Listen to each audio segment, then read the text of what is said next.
ચલો બેટા, બીજી એક મહત્વની રિએક્શન બેન્ઝીનમાંથી બેન્ઝોઇક એસિડ, બરાબર છે. બેન્ઝીનમાંથી બેન્ઝોઇક એસિડ સમજીએ. બેન્ઝીનમાંથી બેન્ઝોઇક એસિડ પહેલાં હેડિંગ લગાવી દઈએ. બેન્ઝીનમાંથી બેન્ઝોઇક એસિડ, બેન્ઝોઇક એસિડ, બરાબર બેટા. સમજો, પ્રક્રિયા બહુ મહત્વની છે અને આવડે એવી છે.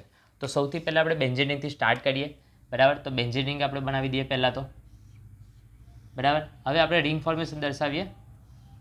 ચલો, આ થઈ ગયો આપણો બેન્ઝીન, બરાબર. બેન્ઝીનની પ્રક્રિયા CH3Cl, બરાબર, CH3Cl સાથે ફિડલક્રાફ્ટ આલ્કાઇલેશન, બરાબર, યાદ રાખજો. ફિડલક્રાફ્ટ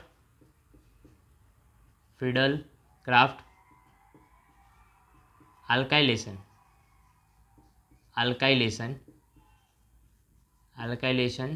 પ્રક્રિયા, બરાબર.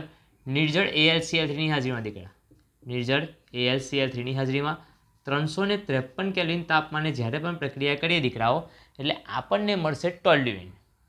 શું મળશે દીકરાઓ? ટોલ્યુઇન. યાદ રાખજો, શું મળે છે? ટોલ્યુઇન મળે છે. ખાસ ધ્યાન આપજો.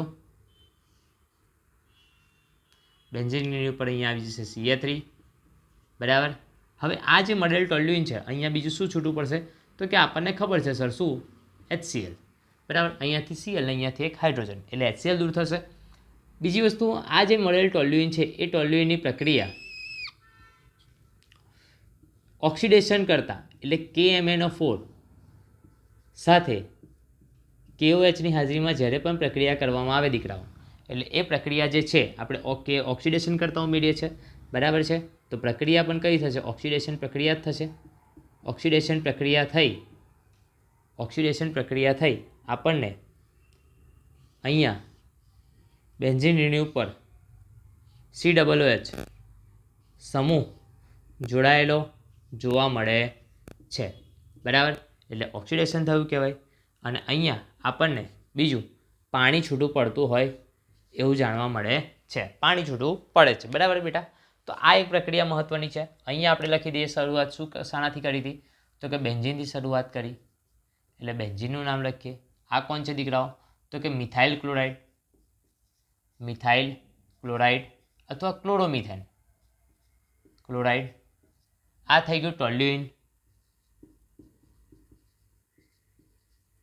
બરાબર. HClનું નામ લખવાની આપણે જરૂર નથી. આ થઈ ગયો પોટેશિયમ પરમેંગેટ, પોટેશિયમ હાઇડ્રોક્સાઇડ. અને અહીંયા જે મળે છે બેટા એ શું છે? બેન્ઝોઇક એસિડ, જેની આપણે જરૂર છે. Benzoic acid. તો આ એક દીકરા મહત્વની, એક બહુ અતિશય મહત્વની, એક્ઝામમાં ઘણીવાર પૂછાતી હોય એવી નેમિંગ રિએક્શન છે. ખાસ ધ્યાનમાં રાખજો, બરાબર છે. અતિ મહત્વની નેમિંગ રિએક્શન છે, બરાબર. અને આપણે ખાસ સ્ટાર કરીએ, કારણ કે આ ઘણીવાર પૂછાય છે અને જે મીડિયેટમાં પૂછાય છે, બરાબર, એવી પણ રિએક્શનોમાં ઘણી મહત્વમાં ભાગ ભજવે છે, બરાબર છે. તો આ એક JEE, NEET અને ગુજસેટ માટે મહત્વની રિએક્શન થઈ શકે છે, બરાબર. એટલે આ એક રિએક્શન તમે જોઈ લો છો ધ્યાનથી, બરાબર છે. ચાલો,